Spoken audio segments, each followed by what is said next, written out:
ఎమ్మి ఎమ్మి mutton కర్రీని ఇలా ఒకసారి ట్రై చేసి చూడండి. నువ్వు చెప్పింది కరెక్టే, చాలా బాగుంది అనేంత విధంగా ఉంటుందండి ఈ మటన్ కర్రీ అనేది.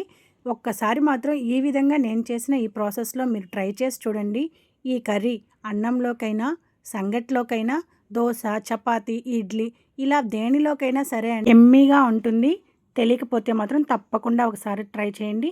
Welcome back to Sunny and Mokshi vlogs. Late చేయకుండా ప్రాసెస్ ఏంటో చూసేద్దాం రండి. ముందుగా స్టవ్ అయితే ఆన్ చేసుకునేసి ఒక కడాయి అనేది పెట్టుకోవాలండి. కడాయి అనేది వేడెక్కిన తర్వాత ఈ విధంగా ఒక 2-3 స్పూన్ల ధనియాలు, 1 స్పూన్ జీలకర్ర, 1 స్పూన్ మిరియాలు, పట్ట, లవంగ, బిర్యానీ ఆకు, బిర్యానీ పువ్వు ఇలా అన్నింటినీ కూడా వేసుకునేసి లో ఫ్లేమ్లో వీటన్నింటినీ బాగా ఫ్రై చేసుకునేసేయాలండి. ఒక 3 ఎండుమిరపకాయలు కూడా కారానికి తగినంత అండి. మీకు ఇంకొంచెం స్పైసీగా తింటారనుకుంటే ఇంకొక 2 ఎండుమిరపకాయలు కూడా యాడ్ చేసుకునేసేయచ్చు. ఇలా వీటన్నింటినీ కూడా నూనె అనేది లేకుండా ఫ్రై చేసుకునేసేయండి. చూస్తున్నారు కదా, వీటన్నింటినీ ఫ్రై చేసుకొని వేరొక ప్లేట్లో వేసుకునేసేయండి. ఇలా వేయించి పక్కన పెట్టుకున్న వీటన్నింటినీ కూడా బాగా చల్లారనివ్వాలండి.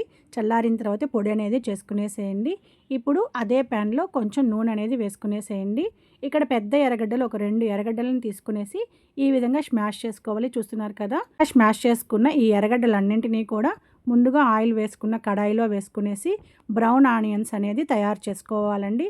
ఫ్లేమ్ అనేది సిమ్లో పెట్టుకునేసి ఎర్రగడ్డల్ని కూడా చక్కగా వేయించేసుకోవాలి. కలర్ అనేది చేంజ్ అయ్యేంత వరకు కూడా ఈ వీడియోలో చూస్తున్నాను కదా, ఆ కలర్ వచ్చేంత వరకు మనం వేయించుకోవాలండి. ఈ ఎర్రగడ్డలన్నింటినీ కూడా బాగా వేగే లోపల మనం ముందుగా వేయించి పక్కన పెట్టుకున్న ధనియాలన్నీ కూడా చల్లారిపోయి ఉంటాయండి. ఇప్పుడు చక్కగా పౌడర్ చేసుకొని పక్కన పెట్టేసుకోండి.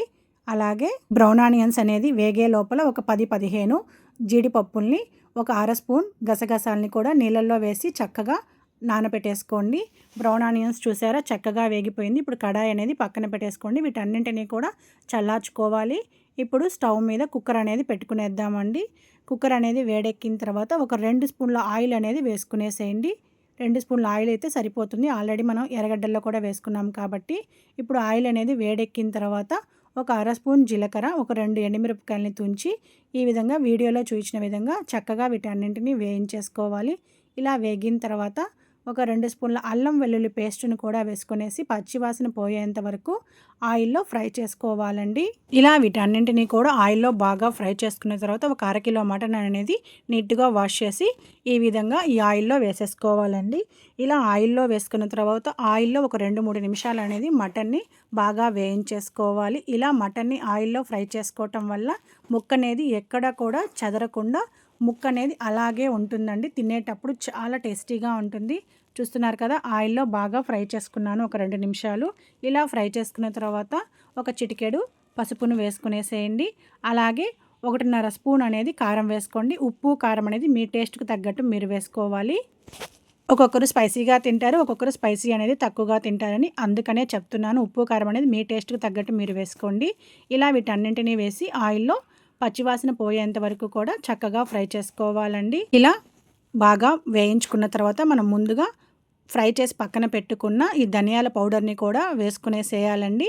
ఇలా ఈ మసాలాలన్నింటినీ కూడా వేసుకునేసి మటన్కి బాగా పట్టే విధంగా గరిటెతోటి ఒక 2-3 నిమిషాలు అనేది ఆయిల్లో ఫ్రై చేసుకోవాలి.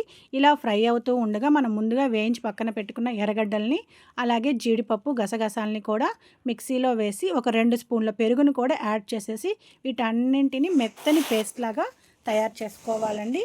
చూస్తున్నారు కదా, ఈ విధంగా వీటన్నింటినీ మెత్తటి ఎంత వీలైతే అంత మెత్తటి పేస్ట్ అనేది ప్రిపేర్ చేసుకోవాలి. చూస్తున్నారా, ఈ విధంగా మెత్తని పేస్ట్ని తయారు చేసుకొని ఈ మటన్లో వేసుకునేసేయాలండి. ఈ పేస్ట్ అంతటినీ కూడా మటన్లో వేసేసి పచ్చివాసన పోయేంత వరకు కూడా మనం ఆయిల్లో బాగా ఫ్రై చేసుకోవాలి. ఇలాంటి మరెన్నో మంచి మంచి వీడియోస్ కోసం నా ఛానల్ని లైక్ చేయండి, షేర్ చేయండి, సబ్స్క్రైబ్ చేసుకోండి, పక్కనే ఉన్న బెల్ ఐకాన్ నొక్కండి. ఈ వీడియో కనుక మీకు నచ్చినట్లయితే మీ ఫ్రెండ్స్కి షేర్ చేయండి. ఇలాంటి మరెన్నో వీడియోస్ కోసం నా ఛానల్కి ఒక చిన్న లైక్ చేయడం మాత్రం మర్చిపోవద్దండి. ఎవరైతే నా ఛానల్ని కొత్తగా చూస్తున్నారో సబ్స్క్రైబ్ చేసుకొని పక్కనే ఉన్న బెల్ ఐకాన్ నొక్కటం వల్ల నేను చేసే ప్రతి ఒక్క వీడియో కూడా మీ దాకా వచ్చేస్తుందండి. ఇలా సబ్స్క్రైబ్ చేసుకోవటం వల్ల నాకు ఒక చిన్న ఎంకరేజ్మెంట్లా ఉంటుంది. ఇంకా మంచి మంచి వీడియోస్ తోటి మీ ముందుకు వచ్చేస్తానండి. బాగా వేయించుకున్నాం కదా, ఇప్పుడు ఒక టీ గ్లాస్ నీళ్ళు అనేది యాడ్ చేసుకునేద్దాము. నీళ్ళు అనేది యాడ్ చేసిన తర్వాత ఈ విధంగా మొత్తం కూడా మిక్స్ చేసుకునేసేయండి. ఒకసారి ఉప్పు కారం అనేది ఈ స్టేజ్లో చెక్ చేసుకోండి. ఒకవేళ తక్కువ అనిపిస్తే కొంచెం యాడ్ చేసుకోండి. అంతే అండి, ఎంతో టేస్టీగా ఉండే మటన్ కర్రీ అనేది ప్రిపేర్ అయిపోయింది. చాలా తొందరగానే అయిపోతుందండి.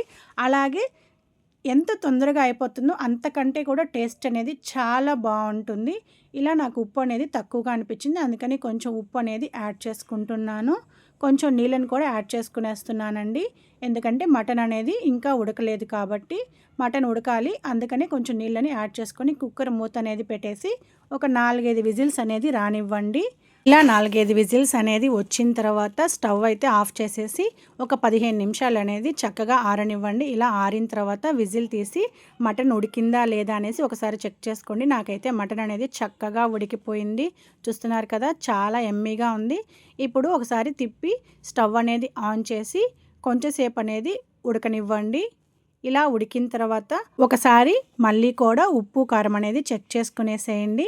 ఈ స్టేజ్లో ఉప్పు కారం చెక్ చేసుకోవటం వల్ల తినేటప్పుడు కరెక్ట్గా సరిపోతుందండి. ఇప్పుడు ముందుగా నేను కట్ చేసి పక్కన పెట్టుకున్న కొత్తిమీరని కూడా యాడ్ చేసి గార్నిష్ చేసుకుంటున్నాను. అంతే అండి, ఎమ్మి మటన్ గ్రేవీ అనేది చాలా తొందరగా అయిపోతుంది. ఈ విధంగా చేసి మీ ఫ్యామిలీ మెంబర్స్కి పెడితే వాళ్ళు చెప్తారు, అచ్చు హోటల్స్లో తిన్నట్టే ఉంది అనే అంత విధంగా ఉంటుందండి ఈ మటన్ కర్రీ అనేది.